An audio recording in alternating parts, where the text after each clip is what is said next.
Tahun 2018, keluarga Pak Andi sedang mencari rumah murah di daerah pinggiran Jakarta. Dengan 2 anak yang mulai tumbuh besar dan tabungan yang pas-pasan, keinginan memiliki rumah sendiri jadi prioritas. Setelah berbulan-bulan mencari, mereka ditawari rumah di sebuah perumahan lama dengan harga jauh di bawah pasaran. Letaknya persis di ujung jalan, tusuk sate. Tapi kondisi bangunan masih bagus. Pak Andi sempat ragu, namun istrinya, Bu Rina, meyakinkan. Kita jangan percaya mitos, yang penting niatnya baik, katanya saat mereka berdiskusi malam itu. Anak-anak mereka, Bima dan Dita, juga senang. Halaman belakang luas, ada pohon pisang rimbun yang bikin suasana asri. Tanpa pikir panjang, rumah itu pun mereka beli. Hari pertama pindah, tetangga sebelah langsung menyapa Bu Nur. Seorang wanita paruh baya yang ramah, tapi wajahnya terlihat cemas. Beneran Pak Bu, mau tinggal di sini? Dulu yang tinggal sebelum Bapak cuma tahan 6 bulan, katanya sambil menurunkan suara. Sering ada yang lewat di lorong belakang. Kalau malam, jangan dibuka pintunya ya. Pak Andi hanya tertawa kecil. Insya Allah Bu, kami nggak macam-macam. Tapi malam pertama di rumah itu langsung memberikan pertanda. Sekitar pukul 2 dini hari, Bu Rina terbangun karena mendengar suara ketukan dari pintu belakang yang menghadap pohon pisang. 3 kali, pelan tapi jelas. Ia berpikir mungkin kucing atau ranting jatuh. Keesokan paginya, Pak Andi menemukan jejak tanah basah di lantai dapur. Padahal malam sebelumnya ia sudah mengepel. Jejak itu seperti bekas kaki, tapi hanya satu arah. Masuk ke dalam, tak pernah keluar. Kayaknya bekas sepatu, katanya setengah meyakinkan diri. Tapi tak ada satupun anggota keluarga yang keluar lewat pintu belakang semalam. 2 minggu pertama di rumah itu, mereka masih menoleransi keanehan-keanehan kecil. Suara seperti gesekan di langit-langit. Bau anyir yang datang tiba-tiba, dan lampu dapur yang suka mati sendiri. Namun semua itu berubah saat Dita tiba-tiba demam tinggi tanpa sebab dan mengigau. Ada yang duduk di loteng Bu. Mulailah babak awal dari gangguan yang tak mereka bayangkan akan menguji nyali, iman, dan keselamatan mereka selama setahun ke depan. Malam ketiga, setelah Dita demam, suasana rumah makin tidak tenang. Dita belum pulih betul. Suhunya turun naik, dan tiap malam ia selalu mengigau hal yang sama. Dia di atas, duduk sambil liatin aku. Kadang ia menangis dalam tidur. Tubuhnya menggigil meski AC dimatikan, dan selimut tebal menutupi badan kecilnya. Pak Andi akhirnya memutuskan memeriksa loteng. Loteng rumah itu kecil, hanya cukup untuk tempat kabel listrik dan pipa air. Ia naik menggunakan tangga lipat yang disimpan di gudang. Waktu membuka penutup loteng, hawa dingin langsung menyergap. Tak ada apa-apa terlihat selain debu dan sarang laba-laba. Tapi anehnya, ada bekas seperti seseorang pernah duduk di atas tumpukan papan. Debu di sana bersih membentuk lekuk tubuh manusia. Pak Andi tidak berkata apa-apa. Ia turun perlahan, menutup kembali loteng, dan mengajak keluarganya makan di luar malam itu.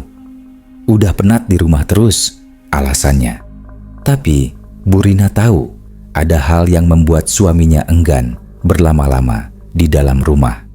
Pulang dari makan malam, mereka kembali masuk rumah sekitar pukul 10 malam. Setelah anak-anak tidur, Bu Rina mengunci semua pintu, memastikan pintu belakang tertutup rapat. Tapi tepat jam 2 dini hari, Pak Andi terbangun karena mendengar suara langkah kaki. Pelan tapi jelas. Tap, tap, tap. Suara itu tidak berasal dari kamar atau tangga, tapi dari langit-langit, dari arah loteng. Suara itu bergerak perlahan ke arah kamar Dita. Pak Andi langsung bangun, memeriksa kamar anaknya. Dita masih tidur, tapi wajahnya pucat. Napasnya pendek-pendek. Bu Rina pun terbangun karena kegaduhan kecil itu. "Kita harus cari orang yang ngerti. Ini bukan hal biasa," katanya serius.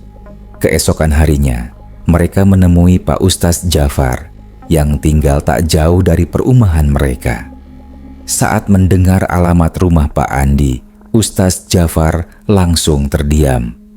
Rumah itu memang sudah beberapa kali dihuni orang, tapi nggak ada yang betah, katanya. "Kenapa Ustadz?" tanya Bu Rina. "Pohon-pohon pisang di belakang rumah itu bukan sembarang pohon. Ada yang pernah dikubur di sana," jawabnya pelan. "Dan yang dikubur tidak pernah benar-benar pergi." Pak Andi dan Bu Rina saling berpandangan. Untuk pertama kalinya sejak pindah, mereka mulai benar-benar merasa takut, sangat takut. Hari itu, selepas salat maghrib, Pak Andi dan Bu Rina mengundang Ustadz Jafar datang ke rumah. Ia membawa segelas air putih, beberapa lembar daun bidara, dan Al-Quran kecil. Ustadz itu langsung mengarah ke bagian belakang rumah, tepatnya halaman yang dipenuhi pohon pisang. Tanpa banyak bicara, ia berdiri memejamkan mata, membaca ayat-ayat tertentu, sambil sesekali melirik pohon paling besar di sudut halaman. Tiba-tiba, angin berhembus kencang. Daun pisang bergoyang-goyang, padahal sebelumnya udara tenang. Wajah Ustadz Jafar tampak tegang. Tempat ini sudah lama jadi jalan keluar masuk, bukan untuk manusia, katanya sambil menunjuk ke arah rumpun pisang. "Jalan keluar masuk siapa Ustadz?" tanya Pak Andi pelan. "Sosok yang belum selesai urusannya di dunia. Satu di antaranya adalah pocong," jawab Ustadz Jafar serius. Malam itu juga, Ustadz Jafar melakukan ruqyah ringan di ruang tamu. Ia menyuruh semua anggota keluarga duduk di lantai, membentuk lingkaran. Air bidara dituangkan ke dalam baskom kecil, lalu ia membacakan surat-surat Al-Quran. Suasana terasa mencekam saat Dita tiba-tiba menangis keras dan menggigil. Matanya terbuka, tapi kosong. Bu Rina memeluk Dita erat-erat, tapi gadis kecil itu seperti tak menyadari siapa di sekitarnya. Lalu, dari arah dapur, terdengar suara benda jatuh. Keras, seperti panci besar dilempar ke lantai. Tapi, saat diperiksa, tak ada apapun yang bergeser. "Sudah saya bilang, ini bukan gangguan biasa," ujar Ustadz Jafar. "Saya harus datang lagi besok malam untuk pembersihan penuh. Jangan tidur sendirian, dan jangan ada yang keluar malam, terutama ke halaman belakang." Malam itu, Pak Andi memutuskan menutup pintu belakang dengan lemari kayu besar. Ia dan Bu Rina tidur di kamar anak-anak. Mereka mencoba tidur, tapi sekitar pukul 1 dini hari, suara itu kembali terdengar, ketukan pelan dari arah halaman. 3 kali, lalu senyap. Dari balik tirai kamar, Bu Rina memberanikan diri mengintip keluar jendela yang menghadap ke pohon pisang. Apa yang dilihatnya membuat tubuhnya langsung kaku. Di sana, di bawah pohon paling besar, berdiri sesuatu yang membungkus tubuhnya dengan kain putih. Kepalanya miring dan tidak bergerak sedikit pun. "Pocong!" Bu Rina berteriak, membuat Pak Andi langsung bangun dan menghambur ke arah jendela. Tapi sosok itu sudah tidak ada. Hanya daun-daun pisang yang kembali diam. Keesokan paginya, suasana rumah terasa berat. Masing-masing anggota keluarga menyimpan ketegangan. Dita masih lemas, bahkan enggan keluar kamar. Bima mulai ketakutan setiap mendengar suara di malam hari. Pak Andi berusaha tetap tenang, tapi matanya sembab karena kurang tidur. Bu Rina sibuk membersihkan rumah, meski sebenarnya tidak ada yang kotor. Ia hanya merasa tak nyaman diam di satu tempat terlalu lama. Yang aneh, sejak pagi, bau anyir tercium samar dari dapur. Bau darah basi yang menyengat muncul hilang seolah mengalir dari sudut-sudut rumah. Pak Andi sempat membongkar selokan dan pipa air, tapi semuanya bersih. Menjelang malam, Ustadz Jafar datang kembali. Ia membawa bantuan. Seorang pria sepuh berjenggot putih yang dipanggil Abah Rahman. Orang tua itu tidak banyak bicara. Begitu masuk ke rumah, ia berdiri diam di tengah ruang tamu, memejamkan mata sambil memegang tasbih kayu. Setelah beberapa menit, ia berkata, "Pelan, di sini bukan satu, ada beberapa, dan mereka tidak suka ada manusia tinggal terlalu lama." Pak Andi mencoba bertanya lebih lanjut, tapi Abah Rahman hanya menatap tajam ke arah dapur. Pohon-pohon itu ditanam bukan tanpa alasan. Ada penanaman, bukan hanya bibit, tapi sesuatu yang dikubur bersama niat. Malam itu, mereka menggelar pembersihan besar. Rumah dipenuhi bacaan ayat suci, ruangan disiram air ruqyah, dan asap dupa herbal menyebar ke tiap sudut. Dita kembali menggigil, tubuhnya panas seperti terbakar. Kali ini ia tidak menangis, tapi berulang kali bicara dalam suara pelan. "Kenapa kalian bangunin dia? Kenapa kalian bangunin dia?" Burina nyaris pingsan. Pak Andi menahan air mata sambil memegangi tubuh putrinya. Saat pembacaan usai, Dita langsung tertidur. Napasnya teratur, seperti habis kelelahan luar biasa. Tapi malam itu, mimpi datang kepada Burina. Ia melihat dirinya berada di halaman belakang. Pohon pisang bergoyang kencang, dan dari tanah yang retak, muncul tangan terikat kain kafan, merangkak keluar. Suara wanita tua terdengar dari kejauhan. 3 tahun dia dikubur tanpa kafan, sampai akhirnya diikat sendiri. Burina terbangun dengan keringat dingin, dada sesak, dan tubuh gemetar.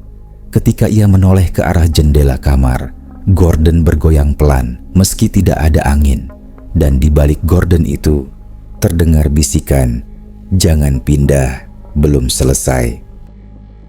Pagi itu, suasana perumahan lebih sepi dari biasanya.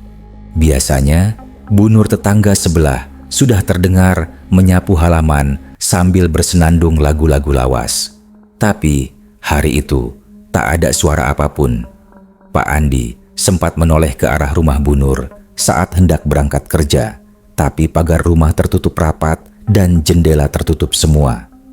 Siangnya, Burina mencoba mengetuk pintu rumah Bu Nur untuk menitipkan makanan, tapi tak ada sahutan. "Bu Nur," panggilnya pelan. Tak ada jawaban. Tetangga depan, Pak Rio, melongok dari teras. "Bu Nur belum keluar dari tadi pagi, Bu.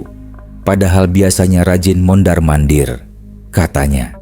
Malamnya, saat mereka sekeluarga duduk di ruang tamu, terdengar suara ketukan dari pagar. Pak Andi membuka pintu dan mendapati secari kertas dilipat rapi di depan pintu rumah. Tak ada orang di sekitar. Di dalam kertas itu tertulis tulisan tangan yang goyah. "Kalau kalian masih tinggal lebih lama, bukan cuma anak kalian yang kena." Pak Andi gemetar. Ia langsung menelpon Pak Rio dan beberapa tetangga untuk memastikan keadaan Bu Nur. Bersama-sama, mereka mendobrak pintu rumahnya.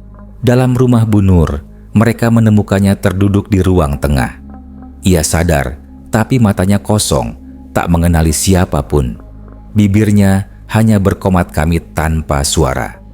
Pak Andi dan Burina mulai sadar bahwa gangguan ini bukan hanya untuk keluarganya. Rumah itu seperti pusat energi gelap yang menyebar perlahan. Bahkan, Pak Rio mengaku malam sebelumnya mendengar suara orang berlari di atap rumahnya, padahal tak ada siapapun saat diperiksa. Malam itu, keluarga Pak Andi kembali tidur dalam satu kamar. Lampu dibiarkan menyala. Tapi sekitar pukul 3 dini hari, Dita kembali mengigau sambil menunjuk ke pintu kamar. "Buka, dia mau masuk. Pintunya dibuka, Bu." Pak Andi melompat dari kasur dan mendekati pintu kamar. Ia tak melihat apa-apa, tapi telinganya menangkap bunyi nafas berat dari balik pintu. Nafas seperti orang mendengus, lambat dan berat. Lalu suara itu berkata pelan, "1 tahun, baru separuh." Pak Andi menahan napas. Jantungnya berdegup tak karuan. Ia menguatkan diri membaca ayat kursi, namun semakin lama dibaca, pintu justru bergetar pelan, seperti sedang ditarik dari luar. Pagi harinya, Pak Andi tak bisa menahan lagi. Ia izin cuti dari tempat kerja dan memutuskan mencari tahu riwayat rumah itu. Ia pergi ke kantor kelurahan dan mencoba menggali informasi dari arsip perumahan lama. Salah satu pegawai di sana, Pak Darman, sempat terdiam saat Pak Andi menyebutkan alamat rumahnya. "Oh, rumah tusuk sate yang belakangnya pohon pisang itu ya?" katanya sambil menghela napas. "Rumah itu dulu dibangun di atas tanah bekas sengketa," katanya. "Waktu proses pembangunan, ada orang yang mati di tempat itu." Pak Andi menajamkan telinga. "Mati karena apa, Pak?" "Waktu itu tahun 2005, seorang perempuan yang katanya sempat gugat tanah warisan keluarga tiba-tiba hilang. 3 tahun kemudian, warga mencium bau busuk dari dekat pohon pisang belakang rumah itu. Pas digali, ya, ketemu tulangnya. Tapi kasusnya nggak pernah jelas, cuma dianggap kecelakaan." Pak Andi merinding, apalagi saat Pak Darman menambahkan, "Dan anehnya, setiap penghuni rumah itu nggak pernah betah lebih dari setahun. Ada yang sakit parah, anak kesurupan, sampai rumah terbakar tiba-tiba. Tapi selalu pas mendekati bulan ke-12 tinggal di sana." Setelah mendengar itu, Pak Andi pulang dengan wajah pucat. Ia menceritakan semuanya pada Bu Rina yang hanya bisa menahan air mata. "Berarti kita baru setengah jalan?" Dita dan Bima duduk di sofa, memandangi orang tuanya tanpa tahu apa yang sebenarnya terjadi. Tapi malam itu, Dita tiba-tiba berkata, "Ibu itu nangis di pohon. Dia bilang, 'Aku nggak boleh pindah.' Katanya, 'Aku mirip anaknya.'" Bu Rina sontak menarik Dita ke pelukannya. "Kita nggak boleh tunggu sampai 1 tahun, Mas. Aku nggak mau lihat anak-anak jadi korban." Ustaz Jafar dipanggil kembali malam itu. Tapi kali ini, ia datang dengan wajah lelah. "Saya sudah coba, tapi ini rumah sudah menjadi tempat tinggal mereka. Mereka menganggap kalian menumpang di tempat yang bukan milik kalian." Ia menatap Pak Andi dan berkata tegas, "Kalau tidak kuat iman dan mental, pergi sebelum lebih banyak yang tumbang." Pak Andi hanya bisa diam. Tapi di dalam hatinya, ia tahu pertarungan sebenarnya baru dimulai. Dan waktu terus menghitung mundur menuju bulan ke-12. Hari-hari berikutnya berjalan seperti hidup di medan perang. Tidak ada hari yang benar-benar tenang.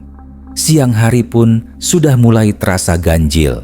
Lampu di ruang makan sering mati sendiri, walau saklarnya belum disentuh. Kompor gas meledak kecil 2 kali. Untung tak ada yang terluka. Dan setiap pukul 11 siang, bau busuk muncul entah dari mana. Kadang seperti bangkai, kadang seperti darah, menyebar dari dapur hingga ruang tamu. Pak Andi memutuskan memasang kamera CCTV kecil di beberapa sudut rumah, termasuk dekat jendela yang menghadap pohon pisang. Tapi yang terekam justru membuat ia dan Bu Rina semakin tidak bisa tidur. Di malam hari, kamera menangkap sosok putih berjalan pelan dari arah pohon pisang ke dekat jendela.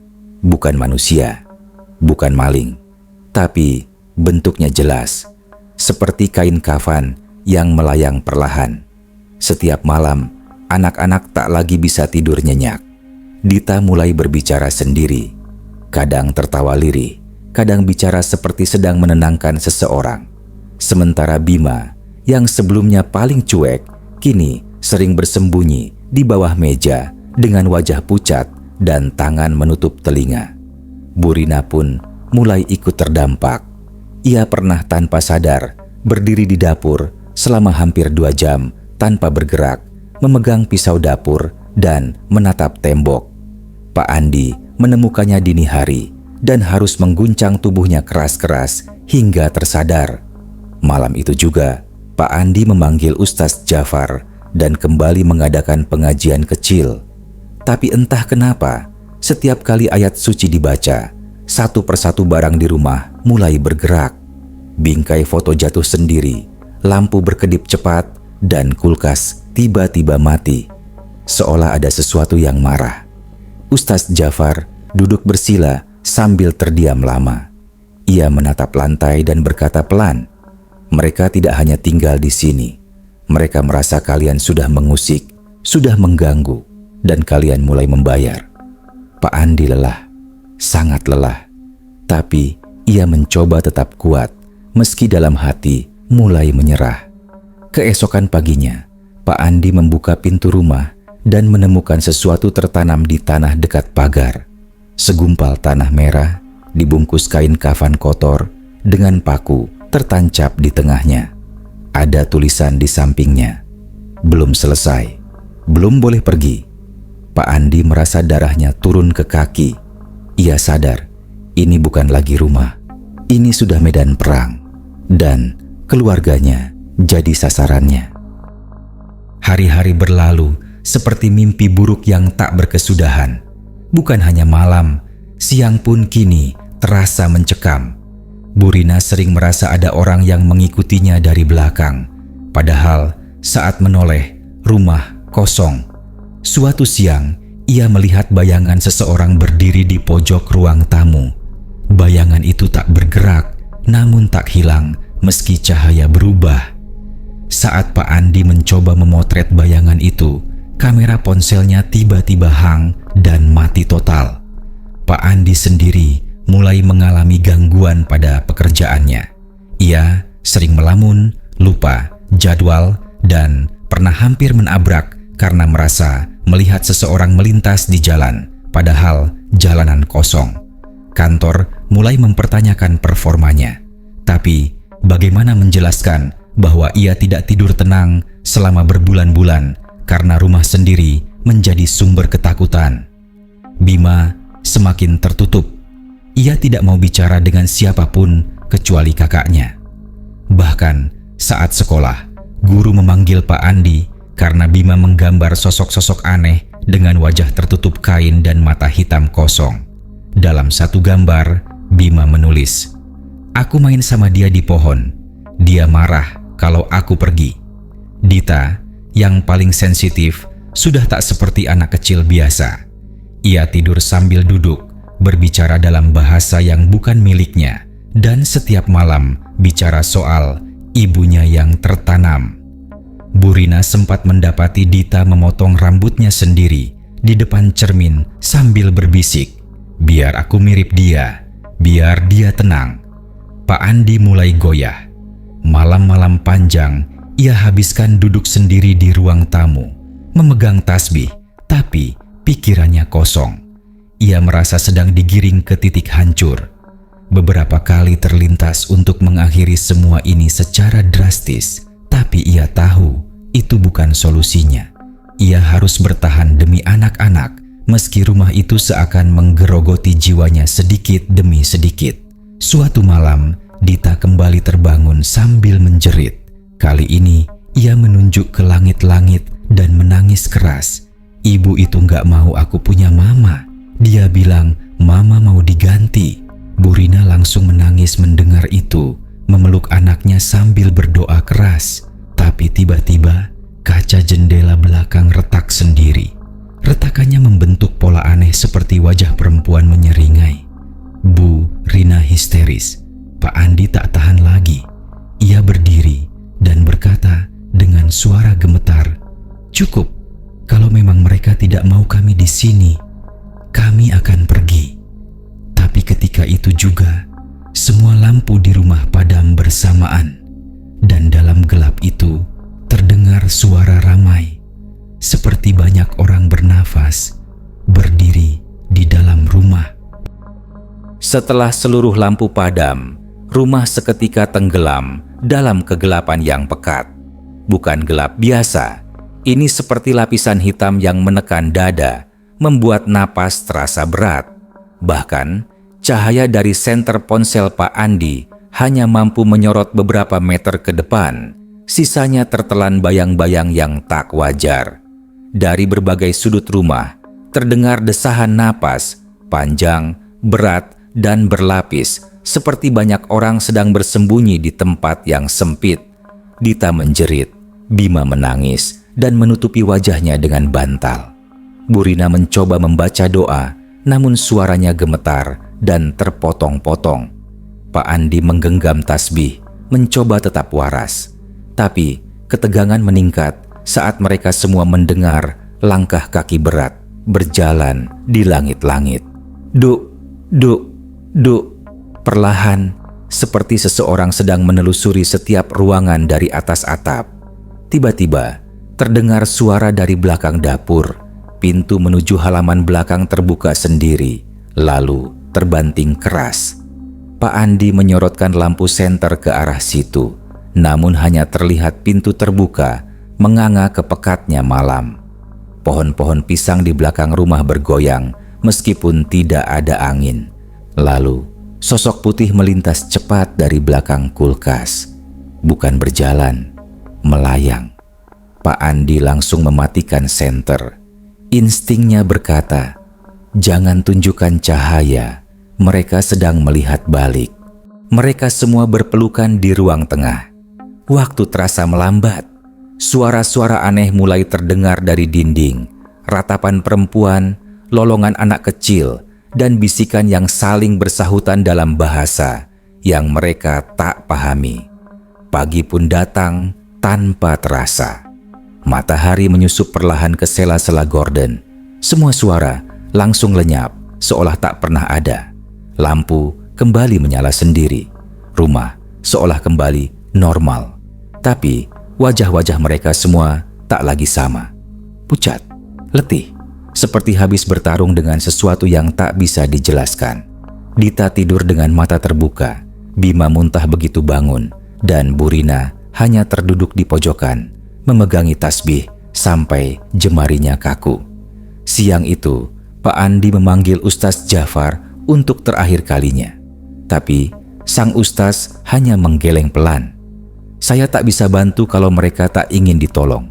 Ini bukan lagi soal ruqyah. Ini sudah jadi bagian dari kalian.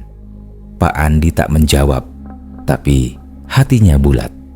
Kalau malam ini mereka datang lagi, besok kita jual rumah ini. Walau rugi, aku nggak peduli. Dan saat malam tiba, satu persatu lampu rumah kembali padam tanpa suara, tanpa angin, tanpa peringatan. Setelah malam itu kembali mereka lalui dalam gelap dan teror, keputusan Pak Andi bulat. Rumah itu harus dijual. Tidak menunggu lebih lama, keesokan paginya ia langsung menemui seorang agen properti yang kantornya berada cukup jauh dari lingkungan sekitar, agar kabar ini tak cepat menyebar ke tetangga yang bisa memperkeruh keadaan. Apa bisa dijual cepat, Pak? Tanya Pak Andi dengan nada tegas, walau jelas di matanya tersimpan kecemasan. Agen itu mengangguk, tapi memandang Pak Andi dengan ragu. Boleh tahu alamatnya? Begitu Pak Andi menyebutkannya, wajah agen itu berubah kaku. Ia menarik napas, lalu berkata, pelan, Pak, saya kenal rumah itu. Kami sudah pernah coba pasarkan dulu, tapi entah kenapa setiap kali iklan naik, malamnya ada yang telepon kami sambil nangis-nangis atau bilang lihat pocong di layar laptop. Pak Andi terdiam. Berarti Bapak nggak bisa bantu? Agen itu ragu, tapi akhirnya berkata, saya bantu, tapi jangan sebutkan lokasi tepatnya dulu. Dan tolong, jangan cantumkan foto-foto bagian belakang rumah. Pak Andi menyetujui. Namun, sejak ia mulai menyusun iklan diam-diam, gangguan meningkat. Laptopnya mati setiap kali ia membuka file foto rumah. Sinyal internet mendadak hilang, padahal tetangga tidak bermasalah. Bahkan, suatu malam, saat ia mencetak brosur diam-diam di kantor, muncul gambar mengerikan di hasil cetak. Sebuah wajah perempuan pucat dengan mata melotot memeluk Dita dari belakang. Ia robek semua brosur itu tanpa pikir panjang. Bu Rina juga mulai ikut gelisah. Ia merasa setiap kali mereka bicara soal pindah, suara dari balik kamar mandi makin sering terdengar. Pernah satu malam, suara perempuan itu berkata lirih, "Kalian sudah janji 1 tahun, jangan curang." Pak Andi makin yakin rumah ini tidak hanya dihuni, tapi dijaga. Seolah ada perjanjian tak tertulis bahwa mereka harus menyelesaikan kontrak tak kasat mata selama 1 tahun penuh. Ketika akhirnya ada satu calon pembeli yang tertarik dan ingin survei rumah, Pak Andi mengatur waktunya siang hari. Namun, 5 menit sebelum pembeli datang, langit tiba-tiba gelap, hujan turun lebat, dan listrik padam serentak. Pembeli menelepon, lalu membatalkan kunjungan. "Maaf Pak, tiba-tiba saya merasa nggak enak badan. Seperti ada yang melarang saya datang ke sana." Pak Andi terduduk lemas. Ia menatap rumah itu, lalu memejamkan mata. "Kalau begini terus, kita nggak bisa keluar hidup-hidup." Hari itu Pak Andi tak langsung pulang kerja. Ia menemui seorang mantan hansip tua, Pak Roni, yang dulu sempat menjaga lingkungan saat rumah-rumah di kawasan itu masih baru dibangun. Pak Roni sekarang tinggal di desa sebelah, jauh dari hiruk-pikuk, seolah sengaja menjauh dari masa lalunya. Saat mendengar alamat rumah Pak Andi, wajah Pak Roni langsung berubah muram. Rumah itu harusnya nggak ada yang tempati lagi. Kalian orang keempat yang tinggal di sana sejak kejadian itu. Semua pergi sebelum genap setahun, tapi ada yang dulu, satu keluarga, bertahan sampai hari ke-365, katanya dengan suara bergetar. Pak Andi menelan ludah. "Dan apa yang terjadi, Pak?" Pak Roni menatap kosong ke kejauhan. Hari itu ulang tahun si anak. Rumahnya ramai, biasa aja. Tapi jam 12 malam, tetangga dengar jeritan panjang. Pas disamperin, satu rumah hancur. Bukan terbakar, tapi seperti habis disapu angin besar dari dalam. Kursi pecah, kaca jendela retak, dan satu anak hilang. Nggak ketemu sampai sekarang. Pak Andi merasa dadanya sesak. Apa hubungan ini dengan 1 tahun yang terus disebut-sebut? Pak Roni menghela napas panjang, lalu berkata, "Konon, dulu ada seorang perempuan, dibuang dan dikubur hidup-hidup di bawah pohon pisang itu. Ia dikorbankan dalam semacam perjanjian, semacam tumbal agar tanah itu tidak bernyawa. Tapi orang-orang pelit tidak menyelesaikan ritualnya. Akhirnya, arwahnya gentayangan. Dan setiap kali ada penghuni baru, ia menuntut kontrak 1 tahun. Siapapun yang bertahan lebih dari itu akan dianggap mengganti posisi. Artinya, nyawa." Pak Andi mengusap wajahnya. Terjawab, "Sudah, bukan hanya teror acak. Ini sistematis. Ini perjanjian." Malamnya, di rumah, Bu Rina yang selama ini mencoba tenang, akhirnya menyerah. "Mas, tadi Dita mimpi," katanya. "Dia diajak tinggal di bawah tanah sama ibu berbaju putih. Katanya, rumah ini akan tenang kalau Dita jadi anaknya." Pak Andi langsung menggendong Dita, menggandeng Bima, dan menarik Bu Rina keluar rumah. Mereka menginap di rumah teman lama, tanpa bawa apapun kecuali pakaian di badan. Keesokan harinya, Pak Andi datang ke rumah hanya untuk mengambil surat-surat penting. Tapi, begitu membuka pintu, ia terkejut. Seluruh dinding rumah dipenuhi tulisan besar dengan tanah merah. 1 tahun belum selesai, 1 jiwa belum diambil. Sejak keluarga itu mengungsi ke kontrakan sementara, malam-malam jadi lebih tenang. Tapi rasa aman belum juga datang. Dita masih sering mengigau dalam tidur.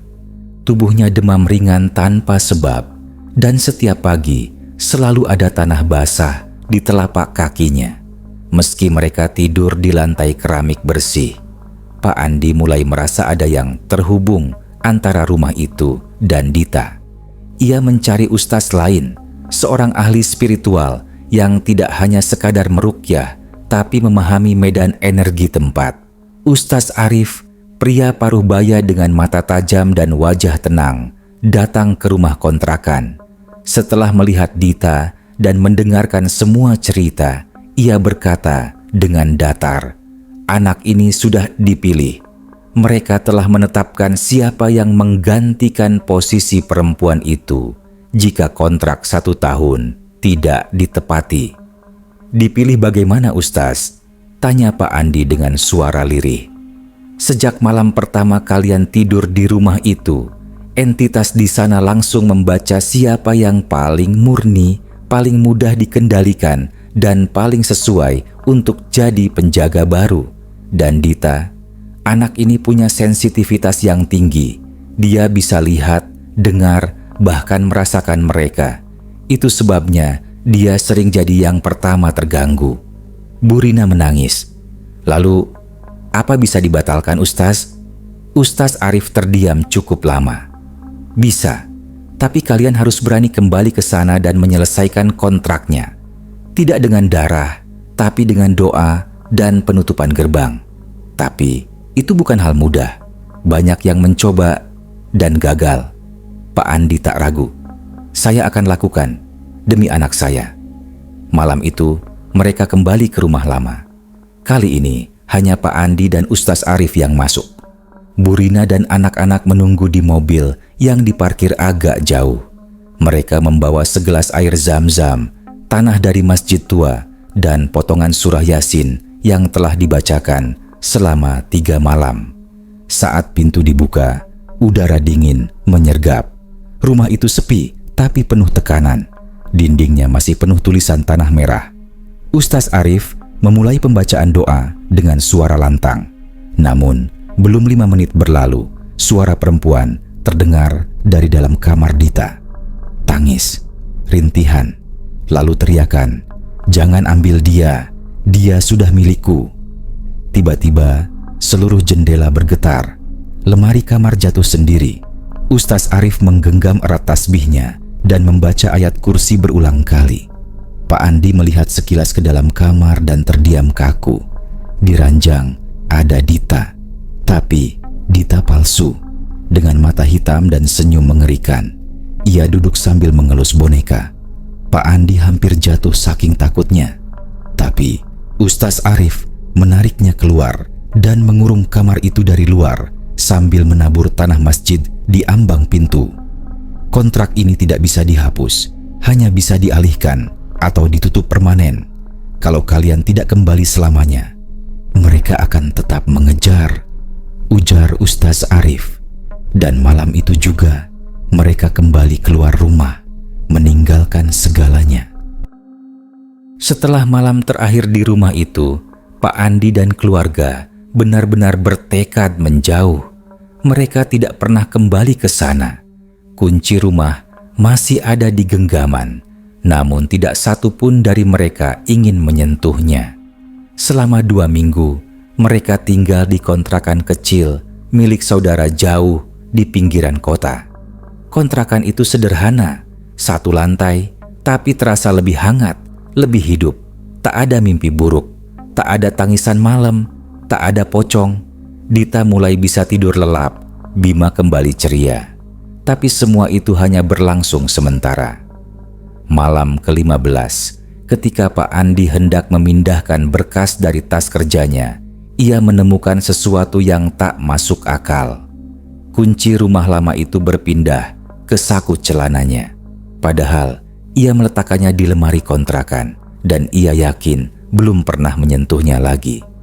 Bu Rina melihatnya pucat, lalu bertanya. Tapi Pak Andi tak menjawab.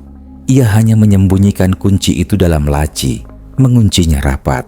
Malam itu, ia tak bisa tidur. Pukul 2.30 dini hari, terdengar suara ketukan di pintu depan. 3 kali. Pelan, teratur, tidak keras, tapi jelas Pak Andi mengintip lewat lubang pintu. Tidak ada siapapun. Namun, begitu ia membalikkan badan, kunci rumah lama sudah tergeletak di lantai ruang tamu. Bu Rina langsung histeris. Dita menggigil tanpa alasan. Dan dari dapur terdengar suara benda jatuh, padahal tidak ada siapapun di sana. Ustaz Arif dipanggil lagi. Ia datang subuh-subuh, langsung mengambil kunci itu dan menatapnya tajam. Selama kalian masih punya akses ke rumah itu, walaupun hanya lewat kunci, mereka belum melepaskan. Rumah itu belum menganggap kalian pergi. Ia masih menyimpan nama kalian. Pak Andi panik, langsung ingin membuang kunci itu ke sungai. Tapi Ustaz menahan. Tidak bisa sembarangan. Ini bukan kunci besi biasa. Ini sudah jadi simbol ikatan.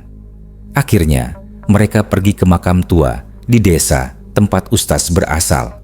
Di sana, dengan syarat-syarat khusus, kunci itu dikubur bersama lembaran doa dan tanah dari 3 masjid berbeda. Sebuah ritual penutupan dilakukan. Ustaz Arif menyebutnya pemutus jalur antara dunia fisik dan rumah itu. Tapi sebelum tanah dikembalikan menutupi kunci itu, Dita tiba-tiba berteriak histeris di mobil. Itu bukan kuncinya. Itu bukan yang tadi. Yang tadi masih ada di bawah bantalku. Pak Andi langsung gemetar. Bagaimana bisa? Ia sendiri menyimpan kunci itu. Ia sendiri yang membawanya ke sana. Tapi Dita berkata yakin, dan saat mereka pulang dan memeriksa, memang benar, 1 kunci lagi ada di sana. Masih dingin, masih basah, seolah baru keluar dari tanah. Hari-hari di kontrakan berubah menjadi pengulangan rasa was-was. Dita yang sempat membaik kini kembali sering melamun. Ia duduk diam di pojok ruangan sambil menggambar. Selalu gambar rumah tusuk sate itu, lengkap dengan pohon pisang di belakang dan sosok pocong yang berdiri di atap. Pak Andi mulai menghitung hari. Mereka keluar dari rumah itu pada bulan ke-10, minggu ketiga. Sekarang sudah lewat lebih dari 2 bulan sejak itu. Artinya, secara waktu nyata, kontrak setahun seharusnya sudah selesai. Namun, keanehan mulai muncul dari kalender keluarga. Setiap kali mereka mencoba menandai hari dengan spidol di kalender dinding, angka tanggal itu hilang keesokan paginya.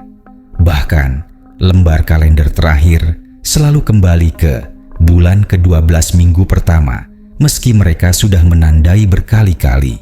Seakan waktu mereka diputar ulang. Bima mulai demam tinggi.